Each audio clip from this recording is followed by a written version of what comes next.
real estate investing, like They are okay. So I and a forming couple. groups. That's Things right. like that, I right? and a couple of friends, we just got involved.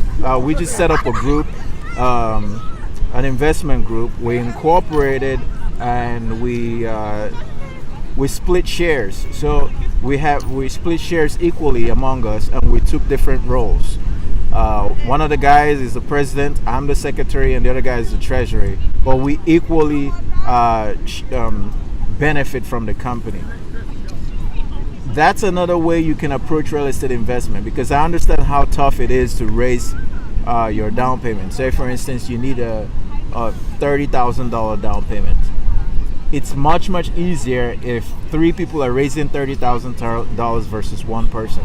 So, we split that among us, and then we make investments into different rental properties, and we understand it. We go into it understanding that whatever proceeds come out of this investment is equally owned. So this is done. It's not a new concept. It's always been out there. That's also an option that you can you can test out. You can try out. Get family or friends and set up an investment group. Incorporate yourself. Set up a business account, and you can get that going as well. Aren't there also like meetups and things like that where people can go to learn and also network and find other people who are interested in the same thing and might help move them in that direction? That's right. Like I pointed out, when you're going into any form of investment, anything that you're going to put your money into, it's important to learn about it. And part of learning about it is meeting the right people. That's and right. Finding their mentors and things like that. Networking. Going to networking events, meeting people who have already been in this space longer than you have and have experience, and you talk to them and get more information, get more knowledge. It's better. It's less riskier when you meet someone who's already been involved in real estate for several years, and they're able to teach you or give you knowledge. That saves you a whole lot of money in mistakes.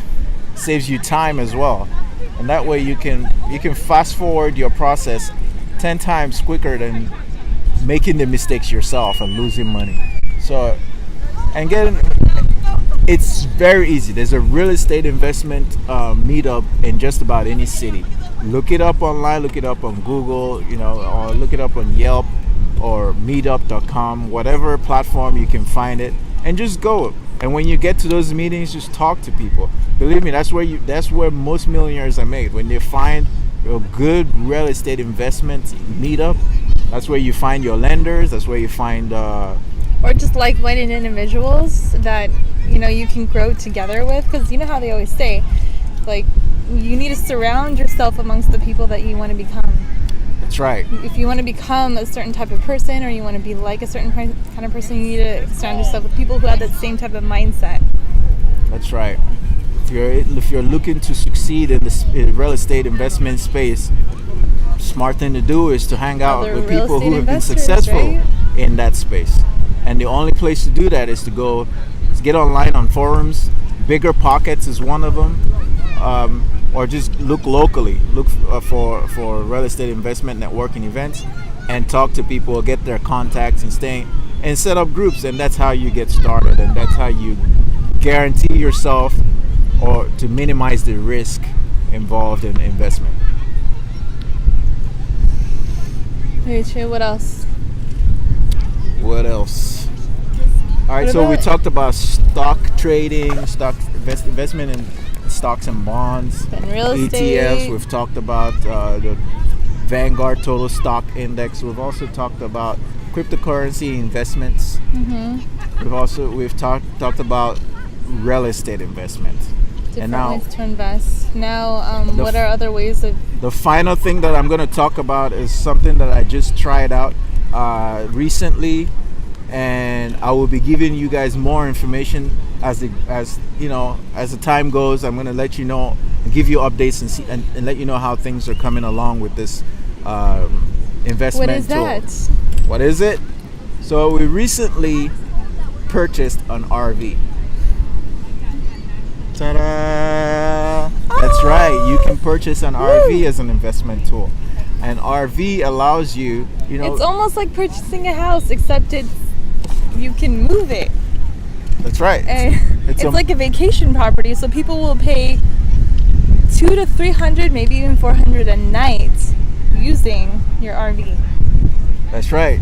You can rent out, when you purchase an RV for your personal use, you can rent it out too. You don't have to keep it parked in your backyard or on your driveway collecting dust, because the longer it sits on your driveway, It just rots anyway. Just rots and you're losing money. It's a hole you're putting money into. Next time you actually want to use it, you know that you're going to have repairs on it anyway, and you're gonna have to check everything. There could be water damage. There could be the tires could be worn.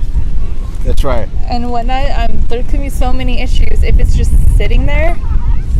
What you can do alternatively is to rent it out. Get on platforms like Outdoorsy or Airbnb and rent out your RV.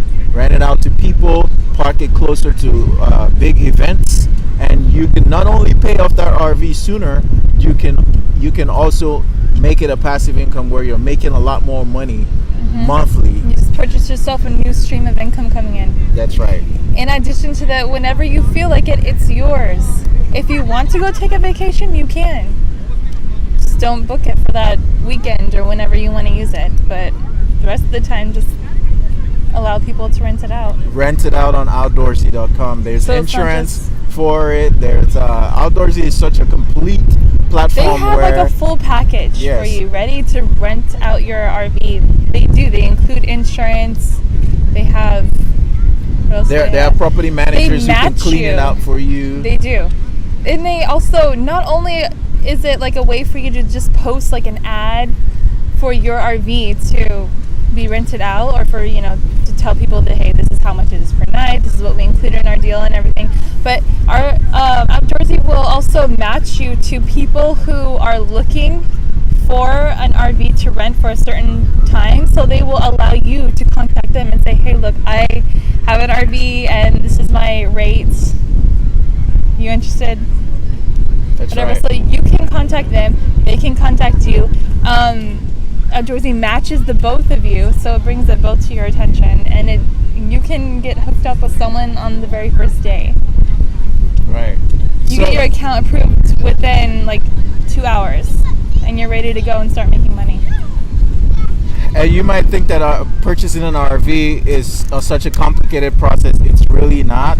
It's a simple interest. You can borrow it like you're purchasing a home, for instance, or it's even actually a car. lot less. Yeah, it's more like a car, but except for the loan is longer, like house. You're allowed. But it's not as strenuous as like purchasing a house. So with I bought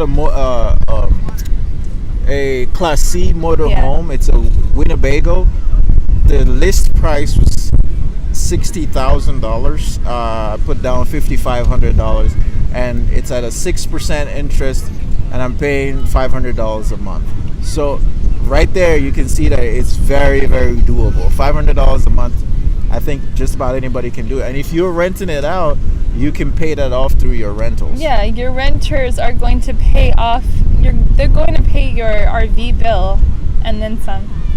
So consider it. Don't get attached to material things. Don't get personal. Oh, it's my personal space. I don't want strangers in it.